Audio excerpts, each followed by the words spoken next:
जीवन में मित्र हो तो कृष्ण सा हो, मित्रता निभाएं तो कृष्ण सी निभाएं। अपने मित्र के सुख में सुखी होना, मित्र के कष्ट में दुखी होना सच्ची मित्रता की पहचान है। मित्रता हो तो कृष्ण सुदामा सी होनी चाहिए। ये बात गंज हनुमान मंदिर पर चल रही श्रीमद् भागवत कथा के अंतिम दिवस श्री कृष्णचंद्र शास्त्री ठाकुर महाराज ने व्यास मंच से कही।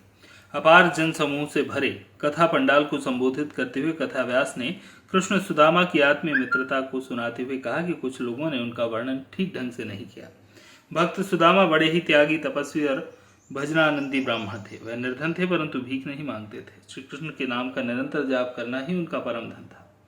जो देव इच्छा से प्राप्त होता था उसी से संतोषप्रद अपना जीवन निर्वाह करते थे।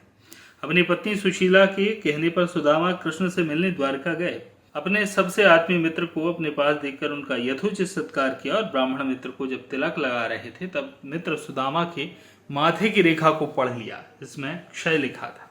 माथे पर क्षय का अर्थ था कि सुदामा के भाग्य में धन नहीं था। सामर्थ्यवान मित्र कृष्ण ने अपने मित्र सुदामा को बिना कुछ बताए माथे की रेखाओं में लिखे क्षय के आगे आ लगाकर क्षय को अक्षय कर दिया और अपने मित्र सुदामा को ऐश्वर्य प्रदान किया। मित्रता ऐसे निभाई जाती है। कथा के अंतिम दिवस श्री ठाकुर ने व्यासपीठ से हजारों माता बहनों को संबोधित करते हुए लफ्ज़ हाथ पर कठोर प्रहार किया। श्री कृष्ण रुक्मणी विवाह का वर्णन करते हुए कहा कि यदि प्रेम करना है तो कृष्ण से करें। कृष्ण अकिंचन अविनाशी हैं। आजकल कुछ विधर्मी लोग सनातनी नकल करके नकली नाम रख लेते हैं, तिलक लगा लेते हैं, कलावा बांध लेते हैं और भोली बेटियों को बहला फुसलाकर उनसे विवाह कर लेते हैं।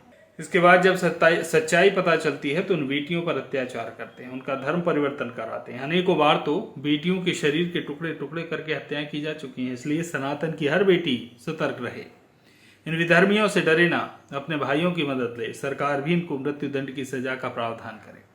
कथा के समापन में गंज हनुमान मंदिर के महंत महेश्वर दास त्यागी जी महाराज को सच्चा संत बताते हुए आयोजन की भूरी भूरी प्रशंसा की। गंज वासोदा को प्राचीन वासुदेव नगर बताते हुए इसे पुण्य भूमि बताया। गंज वासोदा से ओम प्रकाश चौरसिया की रिपोर्ट।